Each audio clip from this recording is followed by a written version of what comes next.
All right. So anyway, I learned about something new the other day, and someone in the chat, Darkspine Zim, is asking, "This is a GamerGate stream, isn't it, Tachyon?" True. Um, Well, I mean, we haven't got titties. to GamerGate yet. Well, we touched upon it briefly, but um, But these are issues that inform Gamergate, certainly. GamerGate's everything. uh, so anyway, I learned this phrase the other day because I was watching an anti-GamerGate video by the person we mentioned earlier, Savy Leiser. Um, Right. her video, well, actually, one of her other videos, I think, she talks about narrowcasting, and it's this idea, which I've always been a fan of this, I think, or like this has been like it fits very neatly into my worldview, um, Mm-hmm. and what I believe for a long period of time, which is that like, a large number of games should be made, and they should cater to a wide number of people.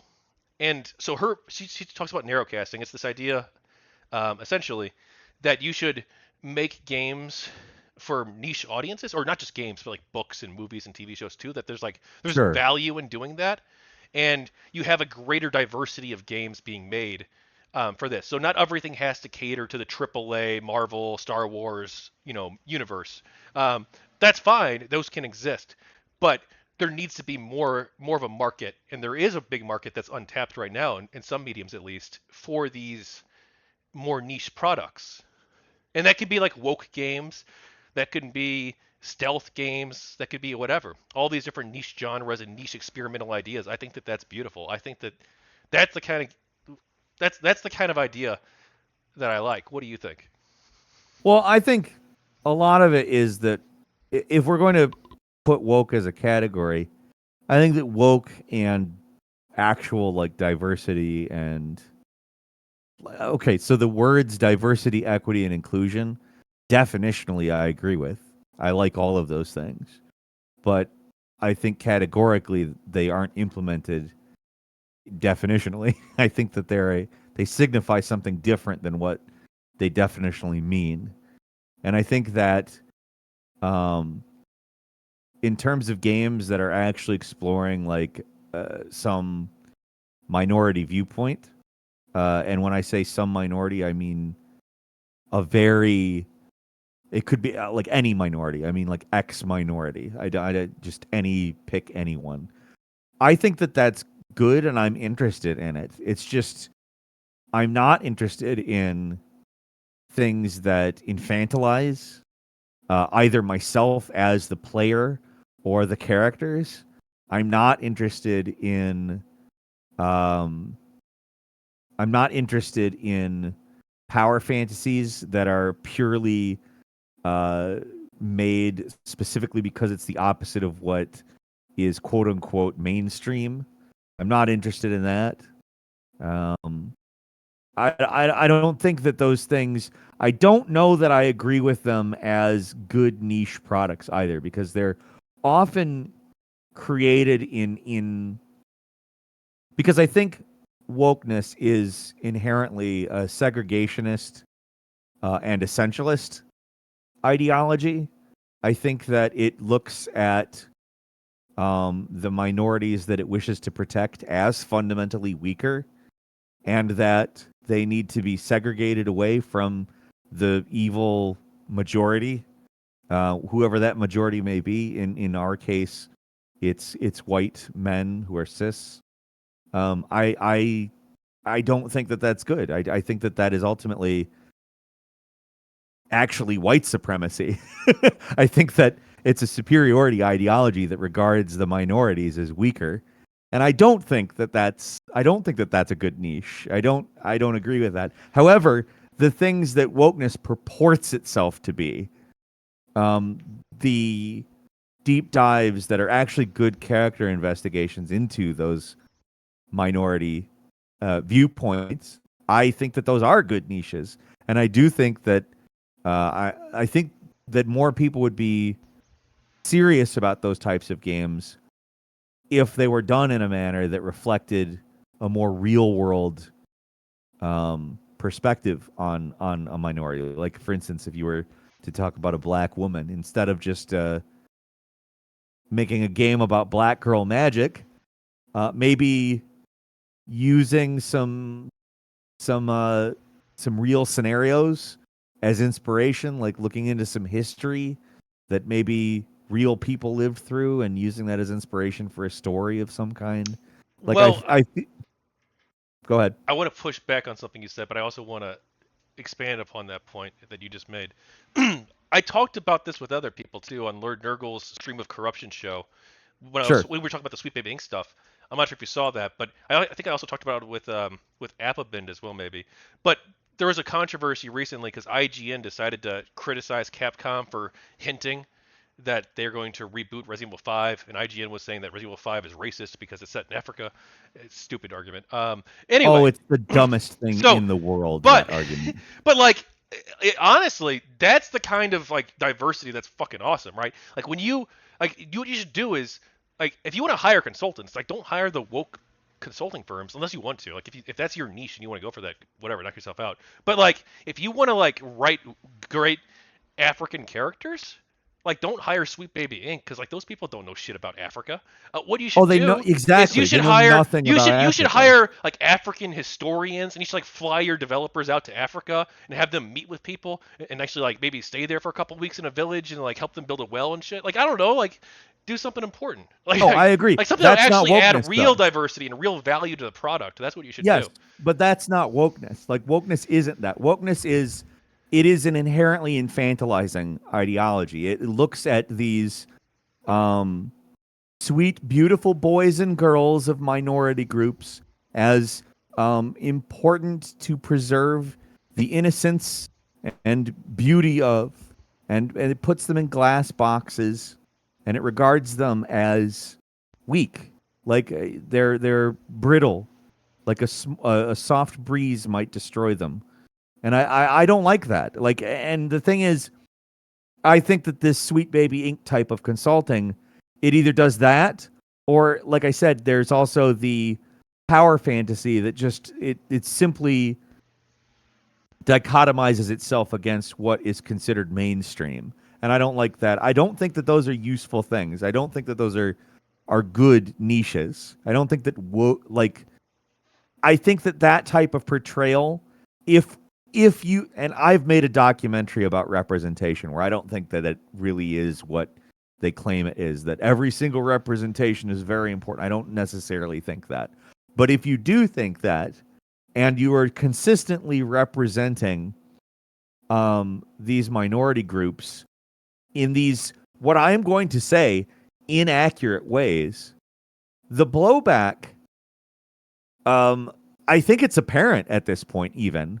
Like, you see people who are, they'll see a black person in a game, or they'll see a gay person, or like, again, name an identity. They see somebody like that in a game and they go, "Oh, it's a woke game," and it doesn't necessarily mean it's a woke game. It could be a woke game, but like, it turns it into something bigger than it has to be, and it also discourages people from curiosity of other people's types of lives. I just think that it's a fundamentally unproductive way of doing I things. agree. Did you know that one of my before I deleted everything? I guess they did. The anti-gamer gators got the last laugh, huh? Or no, not with this project they didn't. But after college, I deleted. Well, a little bit after I graduated, I guess. I deleted all my old shit because I was afraid that it would come back and hurt me. Even though I didn't like say anything crazy, but I had like hundreds of GamerGate videos, and I'm like, oh no, I'm gonna Sure. be so fucked over with the way they've lied about us. I really regret doing that now, especially the two panels I did. I really wish I didn't. Oh, so sad. Anyway, um, fuck, where was I going with that? You know what? It probably doesn't matter. Anyway, I want to ask you. You said that they think minorities are fundamentally weaker. I don't think they'd frame it that way. I think what they'd say is that they're not like biologically weaker, right? They'd say that there's like America is a white supremacist patriarchal superstructure, and then the superstructure imposes its will through white supremacists and stuff like that, patriarchy. And it does that to oppress these people. And so it's not that they're like fundamentally weaker. It's just that they're weaker because of the society that they inhabit, and that if they lived in a different kind of society, they wouldn't be like that. Well, then you have to ask for a material basis of it. And what's the material basis of the white people's power? Oh, that they're white. Well, no, they would that say whole that thing it's falls because apart. that they're the mind. Well, they wouldn't say that they're. Well, they say that they're like because like the founding fathers were white, and in the beginning, America, the American political structure originally gave power primarily to white people um, over black people who were mostly slaves, but some of them were free blacks as well. Um, and that and because of that origin story from several hundred years ago, and also as recently as the 1960s, um, America was like an overtly racist country, or at least parts of America were Parts, segregationists I would even. say parts of it. Yeah. So they would say that that means that history has shaped community. Well, actually, let's give like this. They don't like the wokest people probably wouldn't make this argument, but it's like an argument like a smart progressive, I guess, would make, which is that like the history of these people living in these bad conditions uh, has resulted in like certain types of inequality that exist in our cities, where black people on average are more poor, and part of that might be due to the historical legacy. Let's go like a smart person who is like making this argument would make, not like the Well, woke I'm people not going to necessarily. make an argument against that though, because like if it's a smart person who is not just saying insane shit, I have less of a qualm with it. You know, Yeah, right. Me too. So I probably fucking believe that like black people like on I average because of certainly like. historical factors like are I on believe that average black less people well are off. like. Like I mean, maybe not I necessarily. It doesn't necessarily exclude them from. Like there are, for instance, there are black CEOs, there are black capitalists, there are people who are black and have made it into the upper echelon, so to speak. It doesn't exclude them entirely from it, but it is more difficult from certain positions, um, economically speaking, and in some cases ideologically based on race, color, creed, etc.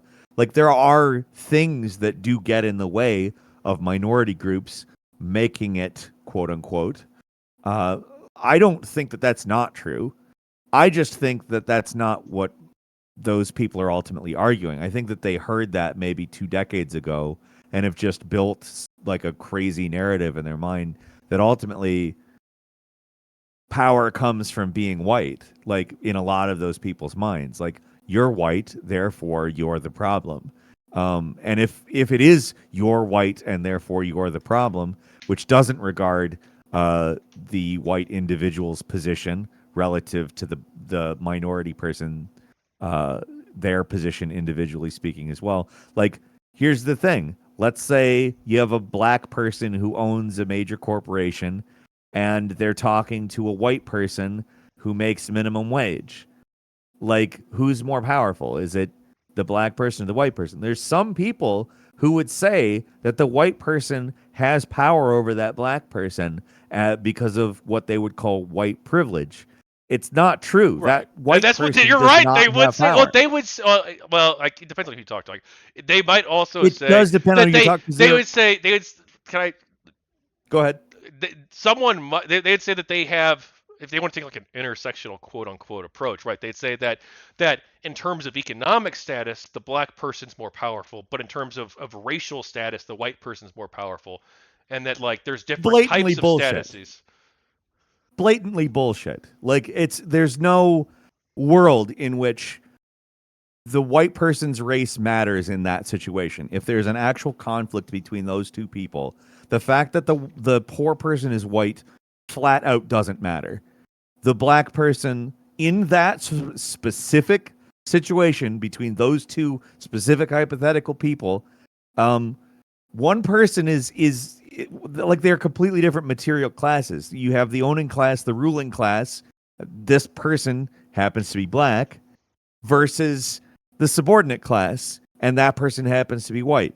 Now, there are people, like you said, who will assert that the white person has a power over the black person. And I'm asserting that that person is saying the equivalent of white power. They are essentially regarding the minority person as fundamentally weak in certain ways. And I think that it's very hard to argue against that point because, again, they have no material basis for it. if you continue to pursue the logic, and I've been in arguments with many people who have ultimately said these types of things, if you pursue the logic, there is no material basis. And thus, being there is no material basis, the human mind connects the dots, and the material basis in that person's mind, whether they want to admit it to themselves or not, is the race. The black person in this certain way is weaker than the white person. In their mind, like justified by all of the things that they've heard about history and all of the things that are, in my opinion, legitimate. But I often think that those people end up in a position where they just argue that no matter what, that black person is weaker than that white person in some way. And to me, that is essentialist. That is essentialism. It ultimately assigns strength based on race.